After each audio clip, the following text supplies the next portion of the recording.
Hi, my name is Scott Doherty. I was the effects producer at Cinesite for The Postman. And I'm Tom Smith. I did the visual effects plate supervision for the Bridge City sequence. My name is Gregory Legge. I was the composite supervisor. And Jay Riddle, who is actually the visual effects supervisor at Cinesite for the project, couldn't be here today because he's currently on set for another Warner Brothers film. Starting here, we have the storyboards, Tom's well-preserved storyboards, I might add, from the set, which are kind of like a starting point in the filmmaking process in that the director can convey to a storyboard artist the ideas he has for the shot and the flow of the scene so that everyone on set has an idea of what the director would like to capture that day. These storyboards are drawn by David Negron, the storyboard artist on the film. This part of the process is real important to all the creative people involved because you have a chance to go over different ideas, what might work, what might not. Those things all sort of change once you get up on the set sometimes, but it really does help for everyone involved to be prepared for that shot when you get up there because things happen quickly and you kind of adjust as you go. They also help down the line to kind of keep a unity of vision so that when we're faced with just the collection of the shot elements, we know what they're shot for, what their purpose is, and how they fit together. You see, these have camera directions, which indicate where the camera will be moving, where the objects in frame will be moving, and there have also incorporated some photographs from the location, which help give everyone an idea, even before they get up there, what the set looks like, what the location is going to look like that they're going to be working with. Not all of these boards appear in the actual film. Usually you'll start out with a lot more images or a lot more shots, and depending on production circumstances or just changing and editing, a lot of these will be pared down or changed a little bit, so it's not locked in stone.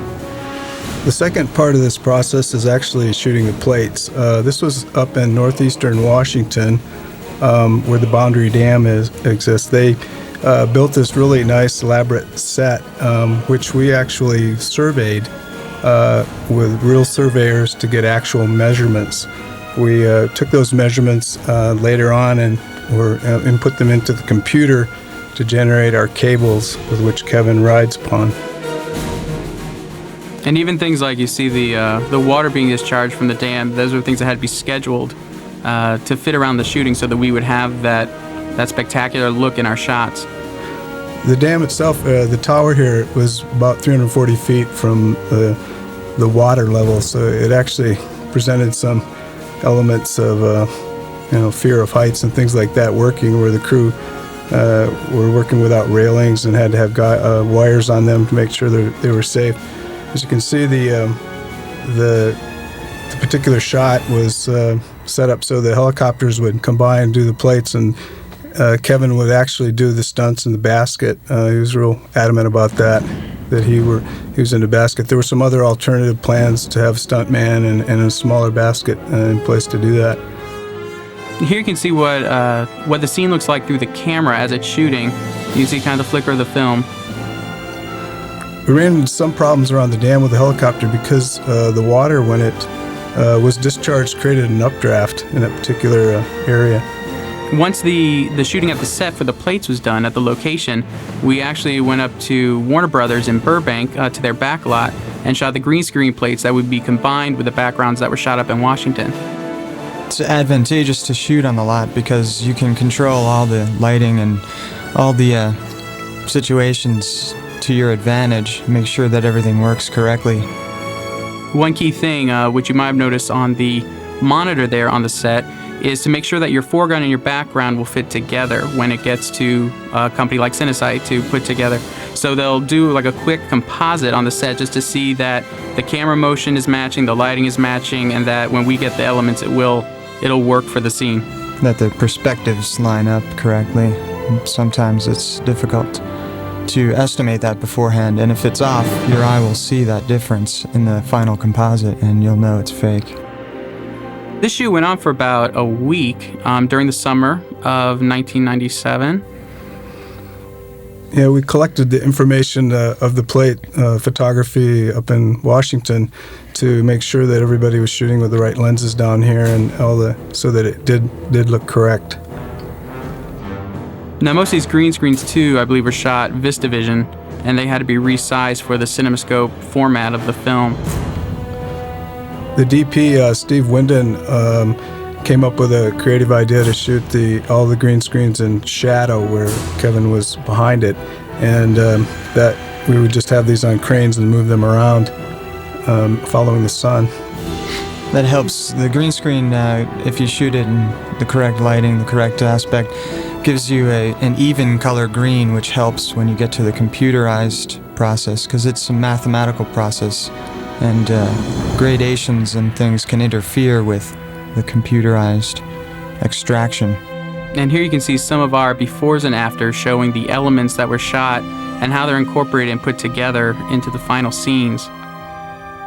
In this case, a helicopter. It was a live action rather than a green screen shoot, with Kevin actually hanging from the helicopter, and the helicopter is removed to tell the story, and then we add the cable later.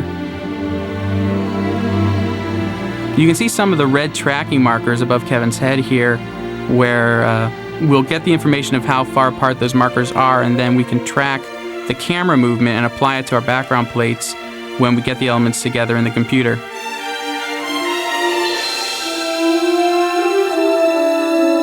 So again, these go back to the storyboards to bring it back to full circle. We know we have to get certain angles of background plates. Kevin's going to be shot at a particular angle. So when we get in post, we've got it all together. Here's some footage that we added a cable to extend. They couldn't get a cable that would go from the tower there all the way down to the other mountain on the other side. Here's an example of where, due to a story point, they needed to have snow on a mountaintop, which did not exist, and we went in and added a matte painting with the snow and some stormy skies in order to create that effect. And this one is a sky replacement and color correction, which lends a post-apocalyptic feel to the scene. Here's a lion shot green screen. The background trailers and the trainer will be removed and replaced. And then we add a matte painting to extend the desert floor. We add mountain elements that have been shot, and actually rain and haze in the background and foreground to change the atmosphere a bit. It was very difficult to match the matte painting exactly to that foreground that they shot with the lion. Here's a sample of what might seem like a very basic shot that for some reason might not have been shot on location, maybe time constraints. But if you shoot Kevin and the donkey on a green screen, you can later add any background that you want. And they did in fact switch a couple times on that shot for compositional and story point purposes. Here again is an example. These backgrounds were used to enhance this live action footage where you had a very wide river, like riverbed, but you want to tell a story that you're traveling in a certain direction or you're enclosed a bit by the mountain ranges.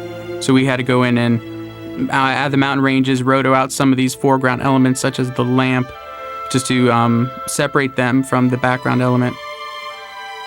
The foreground action here was shot in Arizona, but these mountains that we're using were actually shot up in the Owens Valley in California. Now we're getting into some of our snow edition shots. Though the actors willingly got in the river, which is hard enough to believe, it wasn't snowing on the sets, but they needed that snow to sell the idea of danger. We actually came up with a few layers of snow that we would add in the foreground and the background, plus a haze layer that goes behind them just to add some depth. This shot, Greg worked on as one of the more difficult shots in the movie, where they didn't really have everything there. They had to shoot a green screen element for the foreground action. We took 5 stills that were taken at the location and pieced them together into a background plate large enough to accommodate the camera movement. And these shots here were sky replacements, kind of what we call invisible effects. They weren't really supposed to call attention to themselves, they were just supposed to add a kind of uneasy feeling to the whole scene sequence. effects like these are giving directors a little more creative freedom to do some things that they might not otherwise be able to do due to time constraints or other problems on the set. This is something they can do in post-production, even if they have an idea later on, maybe a month down the line, that they want to add or tell a story a certain way, they can do that. I just want to thank everyone for their hard work at Cinesight, including Jay Riddle, Tom, and Greg here with me today. It was a great experience, and I hope you enjoyed all the effects work.